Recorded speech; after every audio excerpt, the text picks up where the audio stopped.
Hello again, welcome to another video. In this video, we're going to see and use some of the properties of integration, and we're going to visualize them on graphs to see why we have such properties. We're going to start with the first one, which is the constant function. This property says that when you get a constant function, the area under that graph going to be the multiplication of that constant value times the difference between the bounds of that integration. So if you have the integral from a to b of c dx, the area under that graph going to be c times b minus a. And we're going to see how this property works. So we have an example here. So the integral from 0 to 3 of 2 dx. First of all, let's recall the general form of integration and integral. How do we write an integral? So the general form of integration is integral from a to b of f of x dx. So I know that this is my a, this is my b.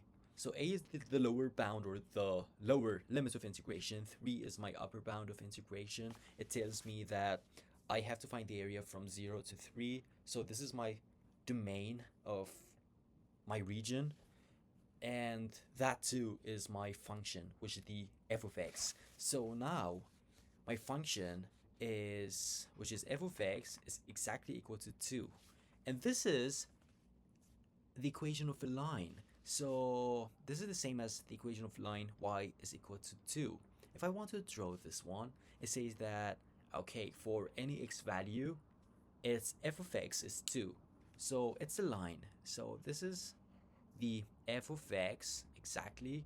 So this is the equation y is equal to 2. The integral says find the area under this graph from 0 to 3. So this is 0 and this is 3.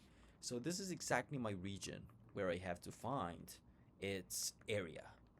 This is exactly what it is. And as we can see, this region is a rectangle. And in my first video, we defined the area of the rectangle, as we know from elementary school, is length times width, right? So my length here is 3 units, and the width is 2 units. So the area of this rectangle is going to be 3 times 2, which is 6. And this is exactly equal to this property. So if I want to use this property right here, so I have c, which is 2, times b, which is 3, minus a. My a is 0. So this also going to give me 6. And we saw how the 6 comes from. So this was the first example. Let's see the other example, or the other property, I mean. The other property says that, well, if you have f of x and behind that you see a constant value or a constant number, you can take that constant number and move it behind the integral and then evaluate that integral and multiply it after you get the answer to that integral. You can then multiply it by that constant value. So if you have integral from a to b of c f of x dx, so you can write it as c times the integral from a to b of f of x dx. And we're going to see the example where the integral is from 0 to 3 of 3x dx. So as per the property, this can be rewritten as 3 times the integral from 0 to 3 of f of x, which is x dx. But first, let's see this one on the graph, and we're going to see this one on the other graph. So if I want to draw this one on the graph, so my domain of, or basically the limit of the integration is from 0 to 3. So now I know that this is 0 and this is 3. So the region going to be somewhere here, okay, till this one right here.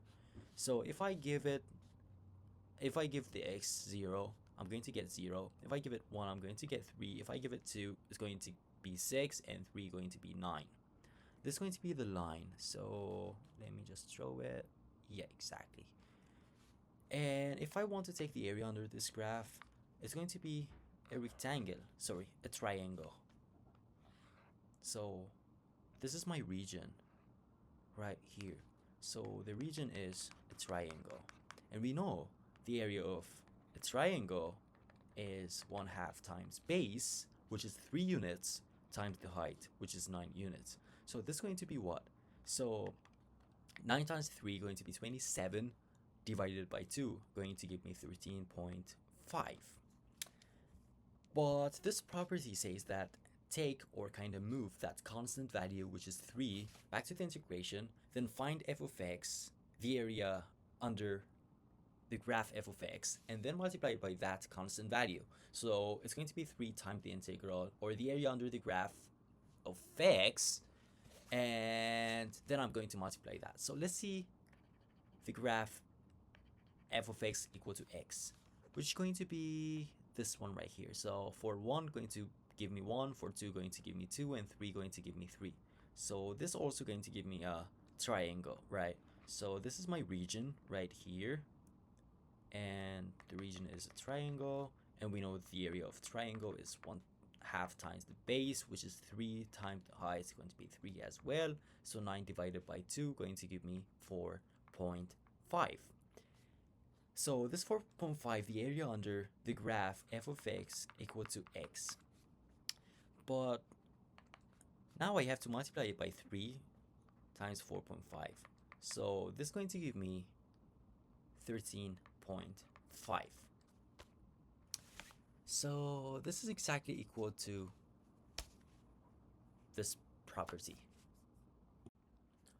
We have another property which says if you have an integral, and that integral, or basically that function, is made of 2 or more parts, then the total area under that function going to be the area under the first part plus or minus the area under the second part plus or minus the other parts if you have any. So let's apply this property right here. So according to these two properties, I can rewrite this integral as follows. So I can rewrite it as the integral from 0 to 3 of 3x dx minus, because I have a minus sign right here, I'm going to put minus the integral from 0 to 3 of 2, the second part of my function, dx. We found these two integrals back in the first and second example. So we need the first part, which is 3x. I got 13.5. So I'm going to get 13.5 right here, minus the area under the line y is equal to 2 was 6. So 13.5 minus 6 going to give me 7.5. This is according to this property. Let's visualize that on Desmos, and we are going to see if this is the same as this property or not. So I'm going to give it integral from 0 to 3 of 3x minus 2 dx. As you can see here, I got 7.5, or in fraction 15 over 2. That property is exactly equal to finding the area under this graph.